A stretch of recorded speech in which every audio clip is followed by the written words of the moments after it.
Hi friends, welcome to my channel. పోలీసుల్ని తీసుకువచ్చి జోస్ను చేసిన కుట్రలను సాక్ష్యాలతో సహా బయటపెట్టిన శ్రీధర్ నిజంగానే జోస్న చేసిన కుట్ర బయటపడబోతోందా? శ్రీధర్ జోస్న చేసిన స్కామ్ని శివనారాయణ ముందు బయటపెట్టబోతున్నాడా అనేది ఈ వీడియోలో తెలుసుకుందాం.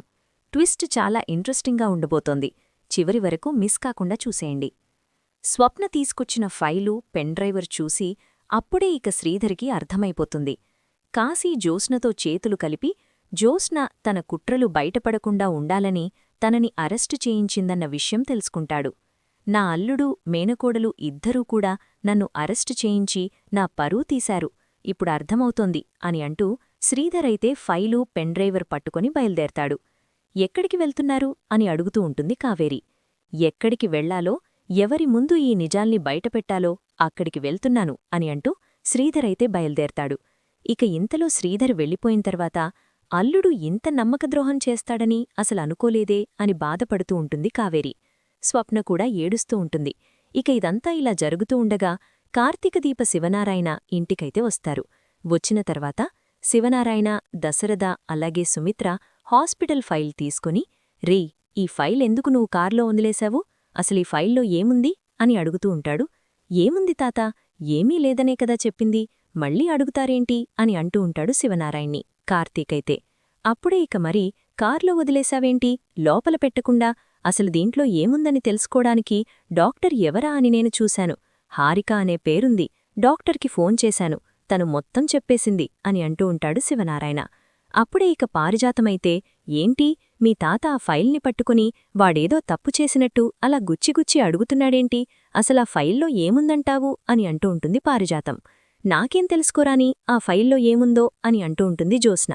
నీకేం తెలుస్తుందిలే, ఎవరి కొంపలు ముంచాలని ఆలోచిస్తావు తప్ప మీ అమ్మ ఆరోగ్యం ఎలా ఉందో నువ్వు పట్టించుకుంటేనే కదా అని అంటూ ఉంటుంది. అప్పుడే ఇక కార్తీకైతే, డాక్టర్ ఏం చెప్పారు తాతా నీకు అని అడుగుతూ ఉంటాడు. ఇక దీప కూడా కంగారుపడిపోతూ ఉంటుంది. అప్పుడే ఇక శివనారాయణ, ఏం చెప్పారా? మొత్తం మీ మేనల్లుడికి చెప్పాను, ఆయనే చూసుకుంటారు అని చెప్పింది. అసలా డాక్టర్ నీతో ఏం చెప్పిందిరా? మొత్తం కార్తీక్తో చెప్పానంటుంది అని అంటూ ఉంటాడు శివనారాయణ. నాతో చెప్పడమేముంది తాతా, నీకు నిన్న చెప్పాను కదా, అదే నాకు చెప్పారు, అదే ఆవిడ చెప్పుంటుంది. ఏదైనా సీరియస్ అయితే నేను మీకు చెప్పకుండా ఎలా ఉంటాను చెప్పండి అని అంటూ ఫైల్నైతే తీసేసుకుంటాడు. ఇక ఆ ఫైల్ని తీసుకున్న తర్వాత కార్తీకైతే, ఇప్పుడంటే నేను ఏదో ఒక రకంగా గండాన్ని గట్టెక్కించాను, ఇప్పుడు అసలు విషయం తెలిస్తే తాత తట్టుకోలేడు, ఇప్పుడీ విషయాలన్నీ వీళ్ళకి ఎలా చెప్పాలో కూడా నాకర్థం కావడం లేదు అని అంటూ కార్తీకైతే బాధపడుతూ ఉంటాడు. ఇంతలో ఇక పోలీసులైతే వస్తారు. పోలీసులు రావడంతో అప్పుడే పోలీసుల్ని చూసి జోస్న, పారిజాతం షాక్ అయిపోతూ ఉంటారు. ఇదేంటి గ్రానీ, పోలీసులు వచ్చారేంటి అని అంటూ ఉంటుంది జోస్న. అప్పుడే ఇక శివనారాయణైతే, ఏంటి ఇన్స్పెక్టర్ ఇలా వచ్చారు అని అడుగుతూ ఉంటాడు. ఏం లేదు సార్, మీ అల్లుడే ఇక్కడికి రమ్మని మాకు కాల్ చేశారు అని అంటూ ఉంటాడు ఇన్స్పెక్టర్. మా అల్లుడిక్కడికి రమ్మని చెప్పాడా అని అంటూ ఉంటాడు శివనారాయణ. మావయ్య పోలీసుల్ని ఎందుకు ఇక్కడికి రమ్మన్నాడో, అయినా మావయ్య దగ్గర సాక్ష్యాలేమున్నాయిలే నా గురించి బయటపెట్టడానికి అని ధైర్యంగా ఉంటుంది జోస్న. అలా ధైర్యంగా ఉన్న జోస్నతో ఇన్స్పెక్టర్ అయితే ఇలా అంటూ ఉంటాడు. జోస్నగారు ఏదో తప్పు చేశారని ఈ ఇంటి వారసురాల్ని అరెస్టు చేయడానికి ఫోన్ చేశారు అని చెప్పారు, అందుకే వచ్చాము అని అంటూ పోలీసులైతే చెప్తారు. అది విని ఒక్కసారి షాక్ అయిపోతూ ఉంటుంది జోస్న. శివనారాయణ అందరూ కూడా షాక్ అయిపోతూ ఉంటారు. మాస్టారు ఒక్క మాట కూడా చెప్పకుండా పోలీసుల్ని ఎందుకు ఇంటికి పంపించారు? అసలు మాస్టర్ దగ్గర ఎటువంటి ఆధారాలు లేవని చెప్పారు కదా, మరి ఇప్పుడేంటి ఇలా జరిగింది అని కార్తీక్ కూడా అలా షాక్ అయిపోయి ఉండిపోతాడు. ఇంతలో ఇక దశరథ, సుమిత్ర ఇద్దరూ కూడా కిందకైతే వస్తారు. దశరథ, సుమిత్ర ఇద్దరూ వచ్చిన తర్వాత పోలీసుల్ని చూసి, పోలీసులు ఎందుకొచ్చారు మావయ్యా అని సుమిత్ర అడుగుతూ ఉంటుంది శివనారాయణ్ణి. అల్లుడే ఇక్కడికి రమ్మని చెప్పాడంట మావయ్యా అని అంటూ ఉంటాడు శివనారాయణ. ఏంటండి, ఇంటికి పోలీసులు వస్తే అల్లుడు రమ్మనంటే మీరలా మౌనంగా ఉన్నారేంటి? వెంటనే అల్లుడికి ఫోన్ చెయ్యండి అని అంటూ ఉంటుంది పారిజాతం. అవసరం లేదత్తయ్యగారు, నేను వచ్చేశాను అని అంటూ ఉంటాడు శ్రీధర్. అప్పుడే ఇక శ్రీధర్ చేతిలో ఉన్న ఫైల్ని చూసి ఇక జోస్న కాళ్లల్లో వణికి పుడుతుంది. ఇదేంటి, మావయ్య ఏంటి ఫైల్ తీసుకొచ్చాడు అని అనుకుంటూ ఉంటుంది. అయినా ఆ రోజు కాసిన్ డేటాని డిలీట్ చేశానని ఫైల్ కూడా లేదని చెప్పాడు, ఇప్పుడు మావయ్య ఏ ఫైల్ పట్టుకొని వచ్చి నన్ను అరెస్టు చేయించాలనుకుంటున్నాడో అని అనుకుంటూ ఉంటుంది జోస్న. అప్పుడే ఇక పారిజాతమైతే, ఏంటి అల్లుడు, మా జోస్నాని అరెస్టు చేయడానికి పోలీసుల్ని మా ఇంటికి పంపించావంట, ఎందుకు అని అడుగుతూ ఉంటుంది పారిజాతం. ఎందుకోవరి కొన్ని నిమిషాల్లో మీకే తెలుస్తుంది కదా అత్తయ్యగారు, అప్పుడు మాట్లాడండి అని అంటూ ఉంటే అప్పుడే ఇక జ్యోత్స్న అయితే ఏంటి మాట్లాడేది, నా మీద లేనిపోని ఆరోపణలు చేసి నన్ను అరెస్టు చేయించి పూర్తిగా కంపెనీని నీ సొంతం చేసుకోవాలని, ఈ ఆస్తి మొత్తం నీ కొడుకు పేరు మీద రాయించుకోవాలని అనుకుంటున్నావా మావయ్య అని అడుగుతూ ఉంటుంది జ్యోత్స్న. అప్పుడే ఇక శ్రీధర్ అయితే నువ్వు ఎలా అనుకున్నా పర్వాలేదు మేనకోడలా, కాని ఈ రోజుతో నువ్వు చేసిన కుట్రలు కుతంత్రాలు అన్నీ కూడా బయటపడబోతున్నాయి అని అంటూ ఉంటాడు శ్రీధరైతే. అప్పుడే ఇక శ్రీధరన్న మాటలకి జ్యోత్స్న, అయినా మీ దగ్గర ఏమున్నాయి సాక్ష్యాలు, ఇదంతా కావాలని నా మీద చేస్తున్న కుట్ర అని అంటూ ఉంటుంది జ్యోత్స్న. అది కాదు మాస్టారు, మీరు ముందు పదండి అని అంటూ తీసుకువెళ్ళిపోతూ ఉంటే అప్పుడే ఇక దశరథ అయితే జ్యోత్స్న ఏదో గట్టిగానే కుట్ర చేసింది, అందుకని బావ అంత సీరియస్గా ఉందే, కార్తీక్ కూడా చెప్పకుండా పోలీసుల్ని తీసుకొచ్చాడంటే తను ఏదో పెద్ద తప్పే చేసింది.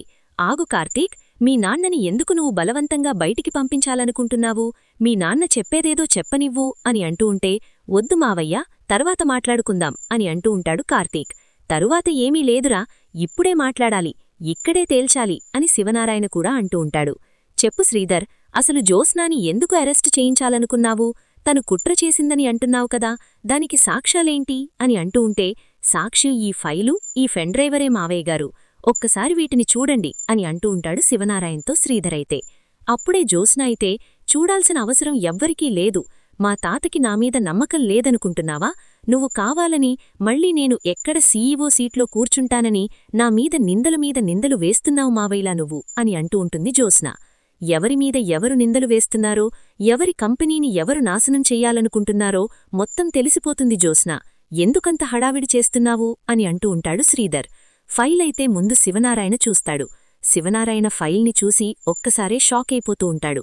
అప్పుడే ఇక ల్యాప్టాప్ తీసుకునిరా కార్తీక్ అని అంటూ ఉంటాడు శివనారాయణ.